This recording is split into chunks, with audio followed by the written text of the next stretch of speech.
ಇಂದಿನ ಈ ಸುಂದರ ವಿಶೇಷ ಕಾರ್ಯಕ್ರಮಕ್ಕೆ ಆಗಮಿಸಿರುವಂಥ ವಿ ಶಂಕರ್ ಅವರಿಗೆ ಆಯುಷ್ ಚಾನಲ್ನ ಪರವಾಗಿ ವಿಶೇಷವಾದ ಸ್ವಾಗತವನ್ನು ಕೋರಿಸ್ತೇನೆ. ನಮಸ್ತೆ ಸರ್. ನಮಸ್ಕಾರ ಸರ್. ನೀವು ಬಂದಿರೋದು ತುಂಬ ಸಂತೋಷ. ನಿಮ್ಮೊಟ್ಟಿಗೆ ಮಾತನಾಡುವಂಥದ್ದು ನಮಗೆ ತುಂಬ ಸಂತೋಷ. ನೀವು ಹಂಚ್ಕೊಳ್ಬೇಕಾಗಿರೋದು ತುಂಬ ಇಲ್ಲಿದೆ. ಕರ್ನಾಟಕದ ಜನತೆಗೆ ತಿಳಿಸುವಂಥದ್ದು ತುಂಬ ವಿಚಾರಗಳಿದೆ. ನಾವು ಹಾಗೆ ಒಂದೊಂದೇ ನಮ್ಮ ಮಾತುಕತೆಯಲ್ಲಿ ಮುಂದುವರಿತಾ ಹೋಗೋಣ ಸರ್. ಸರ್, ನೀವು DC ಆಗಿ ಬೆಂಗಳೂರಿಗೆ ಬರ್ತೀರಾ. ಬಂದ ತಕ್ಷಣ ಒಂದು ವಿಶೇಷವಾಗಿ ನಡೆಯುವಂಥದ್ದು ಏನಂತ ಹೇಳಿದರೆ ಸರ್, ನೀವು ನಿಷ್ಠರಾಗಿ, ಪ್ರಾಮಾಣಿಕರಾಗಿ, ಪಾರದರ್ಶಕರಾಗಿ ಕೆಲಸ ಮಾಡಲಿಕ್ಕೆ ಶುರು ಮಾಡಿದ್ದರಿಂದ 18,000 ಎಕರೆಯಷ್ಟು ಭೂಮಿಯನ್ನು ಸರ್ಕಾರದ ಸ್ವಾಧೀನಕ್ಕೆ ಮತ್ತೆ ನೀವು ಬರುವಾಗೆ ಮಾಡಿದ್ರಿ ಅಂತ ಹೇಳ್ತಾರೆ. ಇದರ ಒಟ್ಟು ಮೌಲ್ಯ 6 ಲಕ್ಷ ಕೋಟಿ. ಸರ್, ಇಷ್ಟು ಜಾಗವನ್ನು ನೀವು ಉಳಿಸ್ಲಿಕ್ಕೆ ಆಗಿದ್ದು ಹೌದಾ ಸರ್? ಇದು ಸತ್ಯನಾ? ಅಂದರೆ ಅಥವಾ ಇಷ್ಟು ಜಾಗ ಇತ್ತ ಸ್ವಾಧೀನ ಪಡಿಸ್ಕೊಳ್ಬೇಕಾಗಿತ್ತ? ಯಾವ ರೀತಿ ಸರ್, ಹೇಗೆ ಆಯಿತು ಇದು?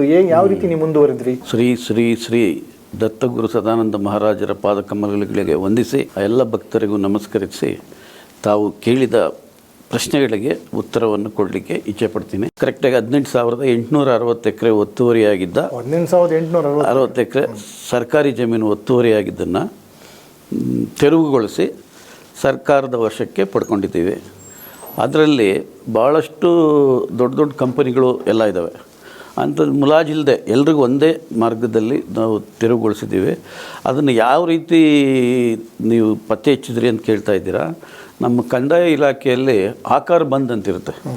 ಅಂದರೆ ಒಂದು ವಿಲೇಜಲ್ಲಿ ಎಷ್ಟು ಸರ್ವೆ ನಂಬರ್ಗಳಿದ್ದಾವೆ, ಆಮೇಲೆ ಎಷ್ಟು ಸರ್ಕಾರಿ ಜಮೀನಿದೆ, ಎಷ್ಟು ಖಾಸಗಿ ಜಮೀನಿದೆ, ಇದೆಲ್ಲ ಸಿಗ್ತದೆ. ಆ ರೀತಿ ಹೇಳಬೇಕಾದ್ರೆ ಬೆಂಗಳೂರು ನಗರ ಜಿಲ್ಲೆಯಲ್ಲಿ ಭೂಮಿ 5,38,090 ಎಕರೆ ಖಾಸಗಿ ಜಮೀನಿದೆ. 5 ಲಕ್ಷದ ಭೂಮಿ ಖಾಸಗಿ ಜಮೀನಿದೆ, ಖಾಸಗಿ ಜಮೀನು ಅಷ್ಟಿದೆ. ಅದರಲ್ಲಿ 1,22,918 ಎಕರೆ ಸರ್ಕಾರಿ ಜಮೀನು. ಸರ್ಕಾರಿ ಜಮೀನು ಅಲ್ಲಿ ಖರಾಬು, ಬಿ ಖರಾಬು, ಕೆರೆ, ಕಟ್ಟೆ, ಕುಂಟೆ, ಬಂಡಿದಾರಿ ಈ ಥರ ಎಲ್ಲ ಸೇರಿದೆ.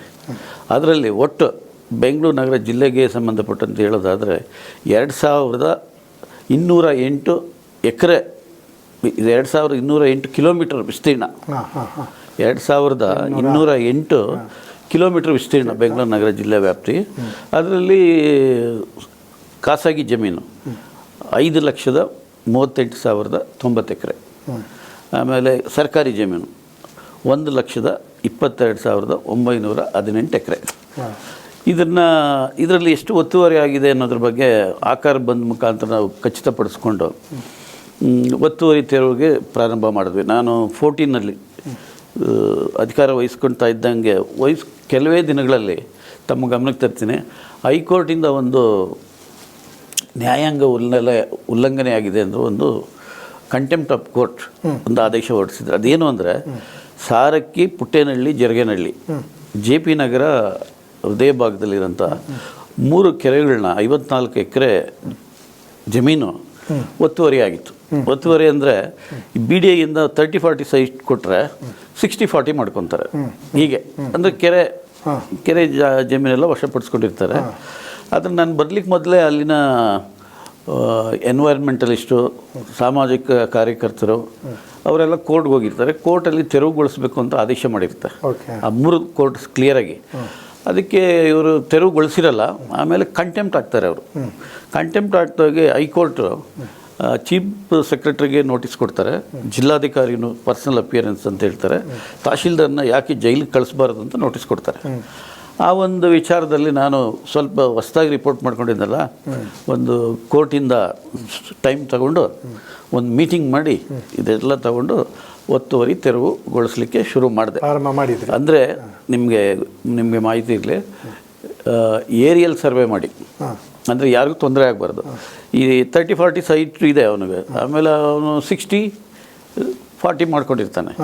ಅದನ್ನು ಏನು ಮಾಡಬೇಕು, ಏರಿಯಲ್ ಸರ್ವೆ ಅಂದರೆ ಕ್ಲೀನಾಗಿ ಎಲ್ಲಿ ಎಷ್ಟು ಒತ್ತುವರಿ ಆಗಿದೆ ಮಾರ್ಕ್ ಮಾಡಿ, ಬೆಳಗ್ಗೆ 7 ಗಂಟೆಗೆ 1 ವೀಕೆಲ್ಲ ಎಲ್ಲ ಮಾರ್ಕ್ ಮಾಡಿ ಖಚಿತಪಡಿಸ್ಕೊಂಡು ಒತ್ತುವರಿ ಆಗಿರೋದನ್ನು ಬೆಳಗ್ಗೆ 7 ಗಂಟೆಗೆ ಶುರು ಮಾಡಿ JCB ಆಮೇಲೆ 1,000 ಜನ ಸಿಬ್ಬಂದಿ ಅಧಿಕಾರಿಗಳು ಬಂದು 200 ಜನ ಪೊಲೀಸ್ ಅಧಿಕಾರಿ ಸಿಬ್ಬಂದಿಗಳೆಲ್ಲ ಸೇರಿ ಒತ್ತುವರಿ ತೆರವುಗೊಳಿಸ್ವಿ. ಗುರುಗಳ ದಯೆಯಿಂದ ಯಾವ ಒಂದು ಅಹಿತಕರ ಘಟನೆ ಆಗಲಿಲ್ಲ. 3 ಸ್ಟೋರ್ ಬಿಲ್ಡಿಂಗ್ ಎಲ್ಲ ಬಿತ್ತು, ಅವೆಲ್ಲ ತೋಡಿರ್ಬೋದು, ಐ ಥಿಂಕ್ ಟಿವಿಗಳೆಲ್ಲ ಇತ್ತು. ಆಮೇಲೆ ಅದೆಂಥದ್ದು ಆಕ್ಸ್ಫರ್ಡ್ ಯೂನಿವರ್ಸಿಟಿ ಅಂತಿತ್ತು, ಅದೆಲ್ಲ ತೆರವುಗೊಳಿಸಿದೆ. 1 ಗುಂಟೆ ಬೇರೆಯವ್ರದ್ದು ಯಾರ್ದು ತಗೊಂಡಿಲ್ಲ. ಆಮೇಲೆ ಅದರಲ್ಲಿ ಒಂದು 3 ಮನೆ ಮಾತ್ರ ಕೆರೆ ಮಧ್ಯದಲ್ಲಿ ಕಟ್ಕೊಂಡಿದ್ರು, 2030 ಅದು ತೊಂದರೆ ಆಗಿದೆ ಅವರಿಗೆ. ಅದನ್ನೆಲ್ಲ ತೆರವುಗೊಳಿಸಿ ಅವ್ರಿಗೆ ನಿಮಗೆ BDA ಲೆಟ್ರ್ ಬರೆದು ನಿಮಗೆ ಅಲ್ಲಿ ಒಂದು ಫ್ಲ್ಯಾಟ್ ಕೊಡಿಸ್ತೀವಿ ಅಂದ್ಬಿಟ್ಟು ಖಾಲಿ ಮಾಡಿಸಿ ಅದನ್ನು ಕಳಿಸ್ಕೊಟ್ಟೆ. ಅದರಲ್ಲಿ ಸುಮಾರು 6 ದೇವಾಲಯಗಳು ಬಂದವು, ದೇವಸ್ಥಾನ. ಆ ದೇವಸ್ಥಾನಗಳನ್ನ ನಾನು ಯಾವುದಕ್ಕೂ ಸುದ್ದಿಗೋಲಿಲ್ಲ.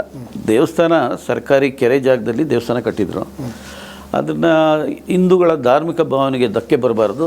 ದೇವಸ್ಥಾನ ಮಾತ್ರ ಇತ್ತು, ಬೇರೆ ಚರ್ಚು ಇತ್ತು, ಒಂದು ಮಾಸ್ಕು ಇತ್ತು. ಜಾಸ್ತಿ ದೇವಾಲಯಗಳು, 8 ದೇವಾಲಯ. ಅದನ್ನೇನು ಮಾಡಿದೆ, ಅದನ್ನು ನಾನು ಸಾರ್ವಜನಿಕರಿಗೆ ತಿಳಿಸಿ, ನೋಡಿ ಇದನ್ನು ಸರ್ಕಾರದ ವಶಕ್ಕೆ ಪಡ್ಕೊತಾ ಇದ್ದೀವಿ, ನಿಮಗೆ ಯಾವುದೇ ರೀತಿ ಅಡ್ಡಿಪಡಿಸಲ್ಲ ಧಾರ್ಮಿಕ ಕಾರ್ಯಕ್ರಮಗಳಿಗೆ. ಮುಜರಾಯಿ ಇಲಾಖೆ ವಶಕ್ಕೆ ಹಸ್ತಾಂತರ ಮಾಡ್ತಾ ಇದ್ದೀನಿ. ಮುಜರಾಯಿ ಇಲಾಖೆ ಸರ್ಕಾರದ ವತಿಯಿಂದ ಅಭಿವೃದ್ಧಿ ಪಡಿಸ್ತಾರೆ. ನೀವು ಇಲ್ಲಿ ಪ್ರೈವೇಟಲ್ಲಿ ಯಾರೋ ಮಾಲೀಕರು ಅಂತ ಹೇಳ್ಕೊಂಡು ದುಡ್ಡು ಎಲ್ಲ ಕಲೆಕ್ಟ್ ಮಾಡೋಲ್ಲ, ಅದೆಲ್ಲ ನಿಂತು ಆಗ್ತದೆ. ನೀವೆಲ್ಲ ಸಹಕರಿಸಬೇಕು ಅಂದಿದ್ದಕ್ಕೆಲ್ಲ ತುಂಬ ಖುಷಿಯಿಂದ ಎಲ್ಲ ಸುಮ್ಮನೆ ಆದರು. ಹೌದು, ಅದನ್ನು ಚೆನ್ನಾಗಿ ಹ್ಯಾಂಡಲ್ ಮಾಡಿದ್ರಿ. ದೇವಸ್ಥಾನಗಳನ್ನು ಕೆಡವದೆ, ಸೊ ಯಾವುದ್ಯಾವುದು ನಿಜವಾಗಿ ಒತ್ತುವರಿ ಆಗಿತ್ತು ಅದನ್ನೆಲ್ಲ ಸರ್ಕಾರದ ಸ್ವಾಧೀನಕ್ಕೆ ಬರುವಾಗಿ ಮಾಡಿದ್ರಿ.